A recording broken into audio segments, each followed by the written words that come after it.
কিন্তু নানান লোকের নানান প্রশ্ন যে এর মধ্যে কী দেওয়া হয় বাড়ি নিয়ে তো দেখানো সম্ভব না, ওই জন্য কিছুটা এখানে দাও। অনেকে বলছে কাঁচা মশলা, কিন্তু এটাকে কাঁচা মশলা বলে না, কাঁচা মশলা বলে আদা রসুনটাকে, যেটা বাড়িতে ফ্রাই হয় আর কি, যেটা আধা ঘন্টা হয়ে তৈরি হয়ে আলুটাকে মিক্স করে, ওটাকেই বলে ওটাকেই কাঁচা মশলা বলে। এটা আমার নিজের বাড়ির লোক চিকেন রান্নার পর উপর থেকে এরকম ছড়িয়ে দেয়। এটা অ্যাকচুয়ালি মিক্স মশলা বলে, অনেকে জানে না, তারা বলে কাঁচা মশলা, এটা যারা কোনোদিন চেনেই না।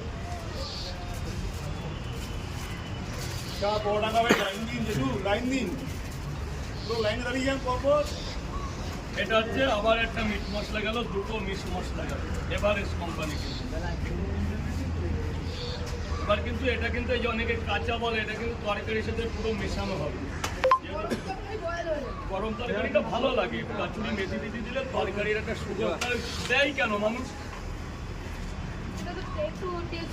টেস্ট বাড়ানোর জন্য, একটা হালকা স্লিম গন্ধটা ভালো আসে এই জন্য।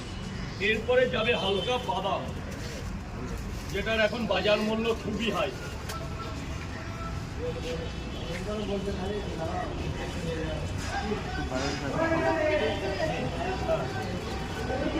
এরপর যাবে 12 রকম মশলা দিয়ে একটা মশলা, এই যে এভারেস্ট শাহী মশলা, যেটাকে শাহী মশলা বলে। এটা গরম তরকারির পরে দেওয়া হবে, এভারেস্টের শাহী মশলা।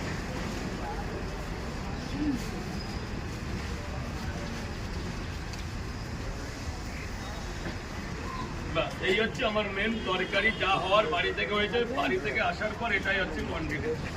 এবার তরকারি একদম গরম, এখন মানুষ খেয়ে বলতে ভালো না খারাপ, তারপরে ডিপেন্ড হবে।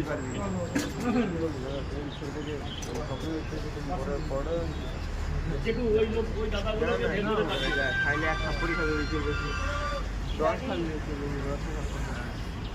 কিছু রাস্তা ছেড়ে দাঁড়াবেন, ভেতরে চলে আসুন, নাহলে বাটা পাওয়াটা দুটো পাওয়াটা আর কি বাবা, একটা সিদ্ধ দিয়ে 30 টাকা তা বাবু বলো খাবে 3টে পাওয়াটা নিয়ে যাবেন কোথায়? নিয়ে যাবো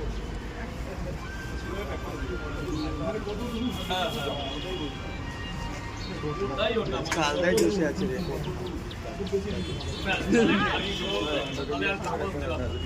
3টে পাওয়াটা ডিম সেদ্ধ পাটা, ডিম একটাও দেবো না, একটা আপেলের পেঁয়াজ, একটা কাঁচা লঙ্কা, 30 টাকা।